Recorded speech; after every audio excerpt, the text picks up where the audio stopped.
એકલવ્ય વિદ્યા સંકુલ.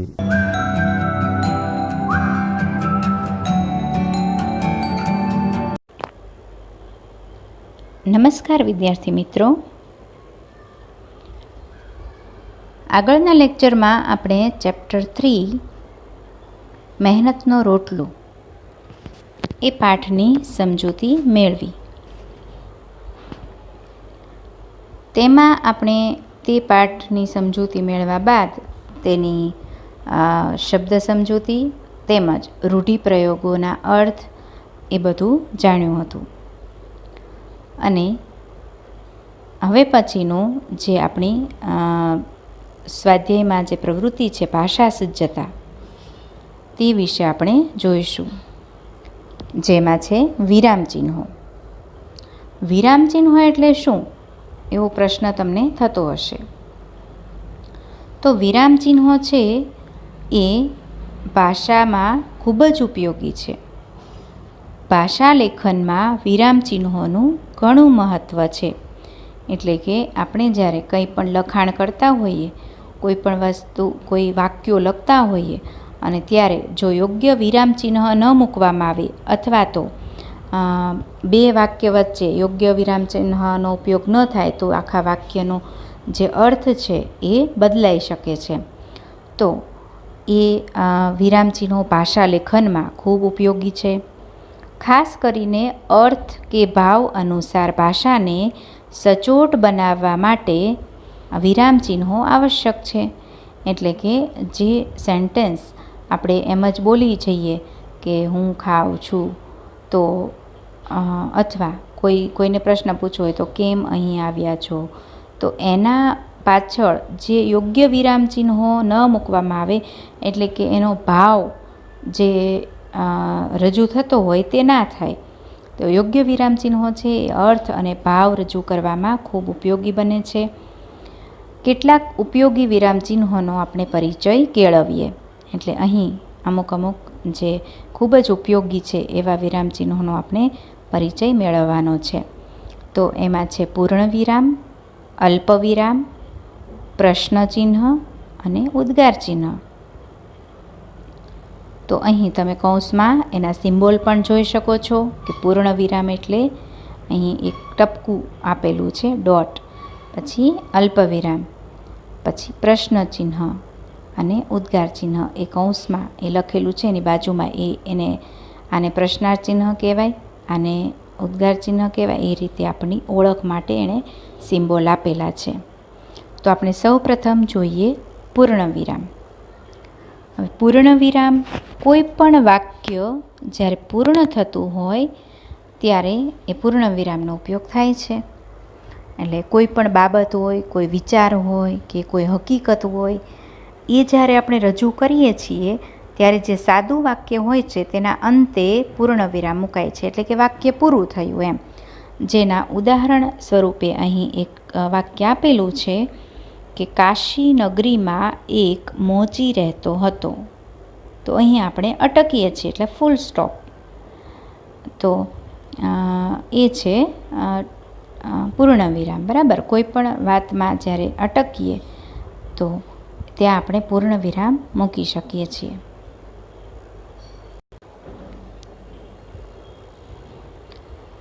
તે ઉપરાંત અહીં લી પછી પૂર્ણ વિરામ છે અને કૌંસમાં લખ્યું છે લિખિતં. પછી ચી અને પૂર્ણ વિરામ કરી અને કૌંસમાં લખ્યું છે ચિરંજીવ. તો પૂર્ણ વિરામનો ઉપયોગ વાક્ય પૂર્ણ થતું દર્શાવવા થાય જ છે, પરંતુ શબ્દોને ટૂંકમાં લખવાના થાય ત્યારે પણ પૂર્ણ વિરામનો ઉપયોગ થાય છે. જેમ કે આપણે કોઈ પત્ર લેખન કરતા હોઈએ તો છેલ્લે આપણે લખીએ છીએ પત્ર પૂરો થાય ત્યાં લી તમારી વહાલી XYZ. તો આપણે લી કરી અને ડોટ કરી દઈએ છીએ. તો લિખિતં શબ્દ છે એને ટૂંકમાં લખવો છે લી, તો એના માટે અહીં પૂર્ણ વિરામનો ઉપયોગ થાય છે. અને ચી એટલે ચિરંજીવ. આપણે ઘણી બધી લગ્નની કંકોત્રીમાં જોતા હોઈએ છીએ કે ચી ખાલી જગ્યા ના લગ્ન, ચી ખાલી જગ્યા એમ. તો ચી એટલે ચિરંજીવ એમ. કે ખૂબ લાંબુ જીવનાર એમ, ચી એટલે ચિરંજીવ, તો ચી કરી અને ડોટ લખવામાં આવે છે. તો કોઈ પણ વાક્યો છે એ પૂરા કરવા માટે અથવા ટૂંકમાં લખવા માટે પણ પૂર્ણ વિરામનો ઉપયોગ થાય છે. ત્યાર પછીનું આપણે જોઈએ અલ્પવિરામ. અલ્પવિરામ, અહીં તમે એનું સિમ્બોલ જોઈ શકો છો કે એ કઈ રીતે એ કરી શકાય છે. બેફિકર રહો મહારાજ, વાયદો નહીં ચૂકું. અહીં તમે જોઈ શકો છો કે બેફિકર રહો મહારાજ, પછી આપણે થોડી વાર માટે અટકવું છે, સંપૂર્ણ અટકવાનું નથી. એટલે થોડી વાર માટે જ્યાં અટકવાનું હોય ત્યાં આપણે આ અલ્પ વિરામ મૂકી શકીએ છીએ. અને વાયદો નહીં ચૂકવું, ત્યાં વાક્ય પૂરું થાય છે એટલે ત્યાં આવે છે પૂર્ણ વિરામ. એટલે આ અલ્પવિરામ જે છે એ સંબોધન કરવામાં, એટલે સંબોધન કરતાં વાક્ય હોય જ્યાં તેમાં ઉપયોગ થાય છે. અહીં તમે નીચે લખેલું છે કે અલ્પવિરામનો ઉપયોગ સંબોધન કરવા, 2થી વધારે પદો કે શબ્દ સમૂહો પછી તથા દીર્ઘ વાક્યોમાં વચ્ચે અટકવાની જરૂર પડે ત્યારે થાય છે. એટલે કે 2થી વધારે પદ એટલે કે જેમ અહીં આપણે ઉદાહરણ જોઈએ કે પ્રાચી, નિર્મલ, કૃતિ અને હિમાંશુ પુસ્તકાલયમાં ગયા. તો અહીં આપણે એક એક પદ પછી અટકવાનું છે. પ્રાચી એટલે પદ થયું, એક શબ્દનું પદ, તો પછી નિર્મલ, પછી કૃતિ. તો આપણે જે અટકીએ છીએ તો ત્યાં અલ્પવિરામ મૂકવામાં આવે છે. પછી દીર્ઘ વાક્ય એટલે કે ખૂબ લાંબુ વાક્ય હોય અને વચ્ચે અટકવાની જરૂર પડે ત્યારે પણ અલ્પવિરામનો ઉપયોગ થાય છે. આ ઉપરાંત એનું એક ઉદાહરણ જોઈએ તો, હા, અહીંની હવા જરા એવી છે ખરી, પણ હવાફેર જવાનું નક્કી કર્યું નથી. એ તો ઠીક, પણ ચા બા લેશો ને? એક એવું વાક્ય છે કે જેમાં હા પછી આપણે થોડું અટકીએ છીએ તો ત્યાં અલ્પવિરામ આવે. અહીંની હવા જરા એવી છે ખરી, ત્યાં અટક્યા તો ત્યાં પણ અલ્પવિરામ આવે. પછી પણ હવાફેર કરવા જવાનું હજી નક્કી કર્યું નથી, તો ત્યાં પણ નથી, પછી અલ્પવિરામ આવે. એ તો ઠીક, પછી ત્યાં અટક્યા એટલે ત્યાં અલ્પવિરામ આવે. પણ ચા બા લેશો ને?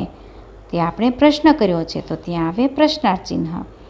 તો આ રીતે લાંબુ વાક્ય હોય તો ત્યાં વચ્ચે જ્યાં અટકવાની જરૂર પડે ત્યાં પણ અલ્પવિરામનો ઉપયોગ થાય છે. અને કોઈ શબ્દ કે 2થી વધારે પદોની જ્યારે વાત કરવી હોય ત્યારે પણ વચ્ચે અટકીએ ત્યારે આ અલ્પવિરામનો ઉપયોગ થાય છે. પછીનું છે પ્રશ્ન ચિહ્ન. અહીં તમે જોઈ શકો છો પ્રશ્ન ચિહ્ન એટલે અહીંયા જે પ્રશ્નાર્થ આપેલો છે કે આપણે કોઈને કંઈ ક્વેશ્ચન કરીએ, પ્રશ્ન પૂછીએ તો ત્યારે તેની પાછળ પ્રશ્નાર્થ ચિહ્ન આવે છે. અહીં પહેલાં 2 ઉદાહરણ જોઈએ. કેમ મૂંગા થઈ ગયા? કોઈને આપણે પ્રશ્ન કરીએ છીએ કેમ મૂંગા થઈ ગયા, તો પાછળ પ્રશ્નાર્થ ચિહ્ન આવે. આવું મફતનું સોનું શું કરવું છે? અહીં આવું મફતનું સોનું શું કરવું છે એવો પ્રશ્ન કર્યો છે, પાછળ પ્રશ્નાર્થ ચિહ્ન આવે. એટલે કે વાક્યમાં પ્રશ્નનો ભાવ દર્શાવવા માટે વાક્યના અંતે પ્રશ્ન ચિહ્ન મૂકવામાં આવે છે, જેથી વાચક ભાવક તે પ્રશ્ન વાક્ય છે એમ સમજી શકશે. ક્યાં, કેમ, કેવું, શા માટે, કઈ, કોણ, કોનું વગેરે શબ્દો પ્રશ્નનો ભાવ દર્શાવે છે. અહીં આપણે આ બધા અલગ અલગ શબ્દો જોયા તે પ્રશ્નનો ભાવ દર્શાવે છે. એટલે આપણે જ્યારે કોઈને પ્રશ્ન પૂછવો હોય ત્યારે આ ચિહ્ન વપરાય છે. પછીનું છે ચોથું ચિહ્ન, જે ઉદ્ગાર ચિહ્ન. ઉદ્ગાર ચિહ્ન એટલે આશ્ચર્ય ચિહ્ન. આપણને ક્યારેક નવાઈ લાગે કોઈ વાતની કે કંઈક એવું આશ્ચર્ય થાય, ક્યારેક એકદમ આપણે આનંદમાં આવી જઈએ કે ક્યારેક કંઈક વખાણ કરવા હોય કોઈના, તો ત્યારે આવા ચિહ્ન મૂકવામાં આવે છે. જેમ કે ઉદાહરણ જોઈએ કે શા વિચારમાં પડી ગયા છો મહારાજ? તો આપણને નવાઈ લાગે છે કોઈ વાતની કે મહારાજ કંઈક વિચારે છે એમ, તો ત્યારે આ ચિહ્ન મૂકવામાં આવે છે. પછીનું વાક્ય જોઈએ. જોયું તો ઓજાર બધા સોનાના. હવે આપણને નવાઈ લાગે છે કે અહીં પેલો મોચી બહાર ગયો હતો અને આવીને જુએ છે તો બધા ઓજાર સોનાના, એટલે એને નવાઈ લાગી. એટલે એ અહીં નવાઈ હોય ત્યાં પણ આ ચિહ્ન ઉમેરવામાં આવે છે. આશ્ચર્ય, પીડા, ધિક્કાર, હર્ષ, પ્રશંસા એટલે વખાણ, ધિક્કાર એટલે નફરત, પીડા એટલે કંઈક દુઃખ, હર્ષ એટલે આનંદ કે દુઃખની લાગણી બતાવવા વાક્યમાં ઉદ્ગાર ચિહ્ન વપરાય છે. એટલે આવા બધા જ્યારે આપણે કોઈ સેન્ટેન્સમાં આ બધા ભાવ દર્શાવીએ છીએ ત્યારે ઉદ્ગાર ચિહ્ન વપરાય છે. ક્યારેક કટાક્ષ કરવામાં પણ ઉદ્ગાર ચિહ્ન વપરાય છે. જેમ કે તું તો બહુ બહાદુર, સસલી જોઈને ભાગ્યો. એટલે આપણે કોઈકના એવા વખાણ કરવાના બહાને નિંદા કરીએ છીએ કે તું તો બહુ બહાદુર, સસલી જોઈને ભાગ્યો, એટલે એના ઉપર આપણે કટાક્ષ કરીએ છીએ, ટોન્ટ મારીએ છીએ એને, તો ત્યારે પણ આ ચિહ્નનો ઉપયોગ થાય છે. તો મિત્રો, અહીં આપણે આ 4 વિરામ ચિહ્નો વિશે માહિતી મેળવી. હવે આપણે આ પાઠનો સ્વાધ્યાય જોઈએ.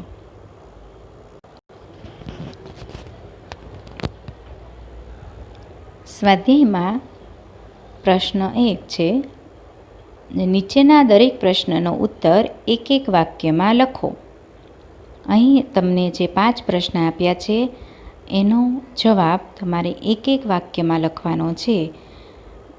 જેમાં પહેલો પ્રશ્ન છે, મોચી ભગત સ્વભાવે કેવા હતા? તો આપણે લખી શકીએ કે મોચી ભગત સ્વભાવે એકદમ સાચા માણસ હતા, પ્રામાણિક હતા અને ખૂબ સંતોષી હતા. પછી બીજો પ્રશ્ન છે, મોચી પરચુરણ લેવા જવાનું કહે છે ત્યારે સાધુ શું કહે છે? તો આપણે લખી શકીએ કે મોચી જ્યારે પરચુરણ લેવા જવાનું કહે છે ત્યારે સાધુ કહે છે કે બાકીના જે પૈસા છે તેની મારા તરફથી તમે તમાકુ પીજો. ત્રીજો પ્રશ્ન છે, મોચી ભગત નવા ઓજાર ક્યારે વસાવી શક્યા? એટલે આપણે સૌ જાણીએ છીએ કે 1 વર્ષની મહેનત કરી ત્યારે એ નવા ઓજાર વસાવી શક્યા. તો અહીં તમારે જવાબ આ રીતે લખવાનો છે કે મોચી ભગતે 12 મહિના ખૂબ મજૂરી કરી ત્યારે તે નવા ઓજાર વસાવી શક્યા. ચોથો પ્રશ્ન છે, માણસના હાથ પગ વિશે મોચી ભગત શું માને છે? એટલે મોચી ભગત હાથ પગ વિશે માને છે કે ભગવાને માણસને હાથ પગ બેઠા બેઠા ખાવા માટે નથી આપ્યા, પણ કામ કરવા માટે આપ્યા છે. તો મોચી હાથ પગ વિશે આવું માને છે. 5મો પ્રશ્ન છે, છેલ્લે મોચી ભગત સાધુ વિશે શું કહે છે? તો આપણે તેના ઉત્તરમાં લખી શકીએ કે છેલ્લે મોચી ભગત સાધુની પીઠ પાછળ જોતા કહે છે કે આપ ખરા સાધુ. તો અહીં આ રીતે તમારે એક એક વાક્યમાં પ્રશ્નનો જવાબ લખવાનો છે. નીચેના પ્રશ્નોના ઉત્તર આપો. અહીં છે 2-3 વાક્યમાં તમારે જવાબ આપવાનો છે કે પહેલો પ્રશ્ન છે, સાધુને ક્યારે નવાઈ લાગી? તો તમે લખી શકો કે ઘણા સમય પછી સાધુ જ્યારે મોચીને મળ્યો ત્યારે મોચીએ સાધુને કહ્યું કે ઓજાર બગાડી ગયા હતા એ જ ને તમે સાધુ મહારાજ? ત્યારે સાધુને નવાઈ લાગી.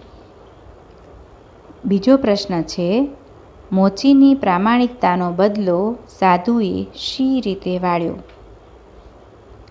તો એનો આન્સર છે, મોચીની પ્રામાણિકતાનો બદલો સાધુએ મોચીના બધા જ ઓજાર સોનાના કરીને વાળ્યો.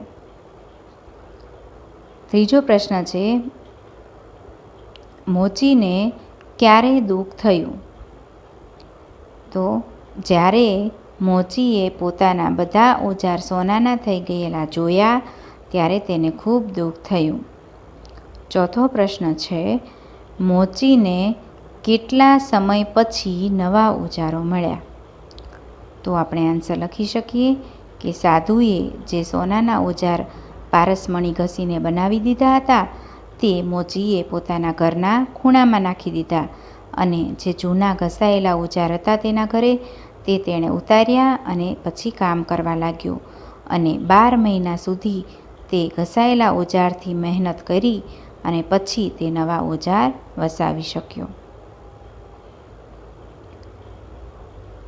પછીનો જે પ્રશ્ન છે કે નીચેના વાક્યો કોણ બોલે છે અને કોને કહે છે તે તમારે લખો. અહીં છે માત્ર કોણ બોલે છે તે લખો છે, કોને કહે છે તે આપણે લખવાનું નથી. તો પહેલું વાક્ય છે, મારી પાસે સીવેલા તૈયાર નથી. તો આ કોણ બોલે છે? તો આપણે લખી શકીએ કે આ મોચી ભગત બોલે છે. તો ખાલી જગ્યામાં તમે અહીં લખી શકો કે મોચી ભગત બોલે છે. પછીનું બીજું સેન્ટેન્સ છે, બેફિકર રહો મહારાજ, વાયદો નહીં ચૂકવું. તો આ વાક્ય પણ કોણ બોલે છે? તો મોચી ભગત જ બોલે છે. પછી ત્રીજું જે સેન્ટેન્સ છે કે હરામનો પૈસો મને ન ખપે.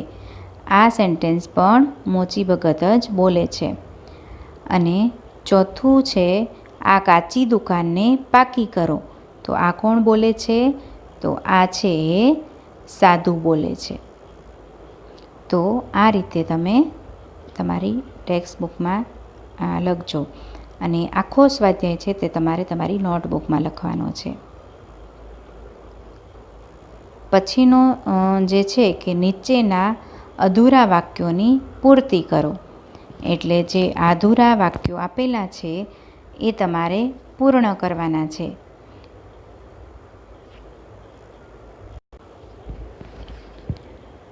એ અધૂરા વાક્ય આપણે પાઠમાંથી જોઈ અને પૂરા કરવાના છે. કે સાધુ કહે, જરૂર હો, મારે પરમ દિવસે સાંજે જવું છે, માટે ઢીલ ન થાય. તો આટલું તમારે વચ્ચેનું જે છૂટી ગયેલું છે એ લખવાનું છે. બીજું છે, મહારાજ તમને માણસ પારખતા આવડતું નથી. આખી દુનિયા જૂઠું બોલે છે એમ જ તમે માનો છો. તો આ રીતે તમારે વાક્યો પૂરા કરીને લખવાના છે. પછીનો પ્રશ્ન છે કે નીચેના વાક્યોને વાર્તાના ક્રમમાં ગોઠવો. હવે વાર્તામાં જે ક્રમ આવે છે આ વાક્યોનો એ રીતે તમારે લખવાનું છે. કે અહીં આડાવાળા વાક્ય આપ્યા છે કે બેફિકર રહો મહારાજ, વાયદો નહીં ચૂકવું. તો એ જે છે એ પછીના ક્રમે આવે છે, પણ પહેલા ક્રમે આ 4માંથી કયું વાક્ય આવે છે કે મારી પાસે સીવેલા તૈયાર નથી મહારાજ. એટલે ચોથા નંબરનું જે છે એ અહીંયા પહેલા ક્રમે આવશે. પછી બીજા ક્રમે કયું આવે છે કે સીવી દો તો શું લો? એટલે સાધુ પૂછે છે કે તમે મારા પગરખા સીવી દો તો શું લો? અને પછી એ મોચી છે વારે વારે ધક્કા ખાય છે, અને પછીની વાત આવે છે કે બેફિકર રહો મહારાજ, વાયદો નહીં ચૂકવો એમ. એટલે મોચી છે એને સાધુને કહે છે કે હું તમને જે વચન આપ્યું છે એ ચૂકીશ નહીં. અને ત્યાર પછી જે એના પગરખા સીવાઈ જાય છે અને સાધુ જે ચણા માટે પૈસા માગે છે, ભિક્ષા માગે છે, તો એ વાક્ય ચોથું આવશે કે એક મુઠ્ઠી ચણા તો મારી પાસે છે. તો આ રીતે તમારે પાઠના ક્રમ પ્રમાણે વાક્યો ગોઠવી અને નોટબુકમાં લખવાના છે. પછી છે નીચેના શબ્દોના સમાનાર્થી શબ્દો લખો. તો પગ એનો સમાનાર્થી શબ્દ છે ચરણ. પછી નવાઈ તો વિસ્મય, આશ્ચર્ય. પછી કિંમત તો મૂલ્ય. દુનિયા તો જગત, વિશ્વ. ઓજાર તો સાધન, ને આનંદ એટલે ખુશી. પછી છે નીચેના શબ્દોના વિરુદ્ધાર્થી શબ્દો આપો. એટલે એનો વિરોધી અર્થ દર્શાવતા શબ્દો તમારે લખવાના છે. કે પ્રામાણિક તો અપ્રામાણિક, જૂઠું તો સાચું, વિશ્વાસ તો અવિશ્વાસ, ફિકર તો તો બેફિકર, વેચવું તો ખરીદવું, અને સદુપયોગ તો દુરુપયોગ. તો આ રીતે તમારે અહીં જે વિરોધી શબ્દો આપ્યા છે તે લખવાના છે.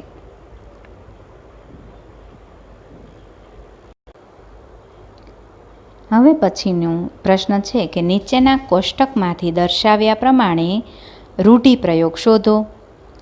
જે તે રૂઢિપ્રયોગના અર્થ સામે તે રૂઢિપ્રયોગ લખો. એટલે તમારી ટેક્સ્ટ બુકમાં જે રૂઢિપ્રયોગના અર્થ તો આપેલા જ છે, એની સામે કયો રૂઢિપ્રયોગ આવશે એ તમારે લખવાનું છે, જે તમારી ટેક્સ્ટ બુકમાં બીજા આના પછીના પેજ પર આપેલું છે, 16 નંબરના પેજ પર. અહીં તમે જોઈ શકો છો કે અહીં અર્થ આપેલા છે, પરંતુ જે કોષ્ટક આપેલું છે તેમાંથી આપણે રૂઢિપ્રયોગો શોધવાના છે. તો કયા કયા રૂઢિપ્રયોગો છે તે આપણે જોઈએ. જો પહેલું તો ઉદાહરણ તરીકે કોષ્ટકમાં આપેલું જ છે કે પગ ઉપાડવો, એટલે એ જેની સામે એનો અર્થ થતો હોય એટલે ઝડપથી ચાલવું, તો એની સામે એ રૂઢિપ્રયોગ આવશે કે પગ ઉપાડવો. હવે આપણે દુઃખી થવું, તો તેનો રૂઢિપ્રયોગ આપણે જોઈએ. દુઃખી થવું એટલે જીવ બાળવો. એનો જે અહીંયા કોષ્ટકમાં આપેલું છે,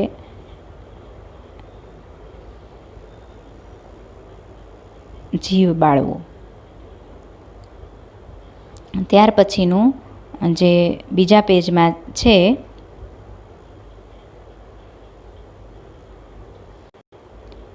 બેદરકારીથી બાજુમાં મૂકવું. હવે એનો જે રૂઢિપ્રયોગ છે આપણે શોધીએ. બેદરકારીથી બાજુમાં મૂકવું એટલે ખૂણામાં નાખવું.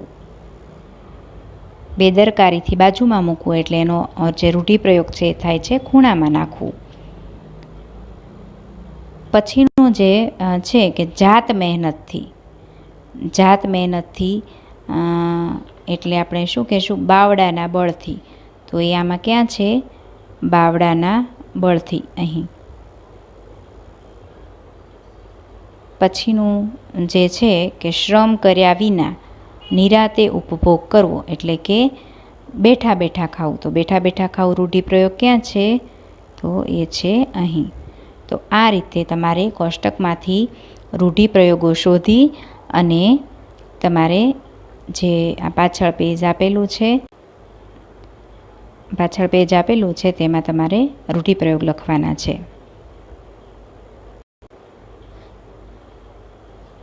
અહીં તમારે એ અર્થ લખવાના છે.